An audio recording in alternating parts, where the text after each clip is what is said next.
Hi everyone, welcome back to my channel Revathi Sai blogs. So ఈరోజు video వచ్చేసి ఈ మధ్య మేము పూణేలో శనివారవాడ ప్యాలెస్కి అయితే వెళ్ళాము. అది ఒక ఎంపైర్స్ ప్యాలెస్ అని విన్నాము. అలాగే దీనికి ఒక హారర్ స్టోరీ కూడా ఉందని అక్కడ చెప్తున్నారు. మనకి ఎంట్రన్స్లో ఛత్రపతి శివాజీ ఐడల్ కూడా ఉంటుంది.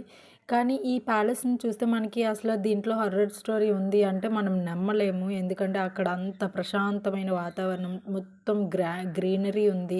ఇంకా మేము డే టైం వెళ్ళాము. అదే నైట్ టైం వెళ్తే అక్కడ ఫౌంటైన్స్ అవి ఉంటాయన్నమాట. చూడడానికి చాలా బాగుంటుందట. వీడియోస్ అయితే నేను చాలా తక్కువ తీసానండి. అందుకని వీడియో క్లిప్స్ నా దగ్గర ఉన్న వాటిని ఎడిట్ చేసి పెట్టాను. అండ్ కొన్ని మేము తీసుకున్న కొన్ని ఫొటోస్ని అయితే అటాచ్ చేశాను. మీరు కూడా చూసేయండి. సో మీకు తెలుసు కదా, మా హస్బెండ్ జాబ్ వల్ల నేనేంటంటే ఇండియాలో కొన్ని స్టేట్స్కి అయితే వెళ్తూ ఉంటాను కదా.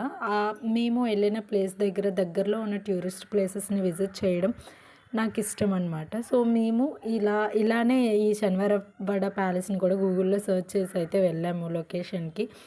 మరి నేను మన ఇండియాలో ఎక్స్ప్లోర్ చేసే ప్లేసెస్ ఏంటో మీరు కూడా చూడాలి అనుకుంటే నా ఛానల్కి సబ్స్క్రైబ్ చేసుకోండి. అలాగే నా వీడియోస్ నచ్చితే లైక్ చేయండి, షేర్ చేయండి అండ్ కామెంట్ చేయండి. Thank you for watching.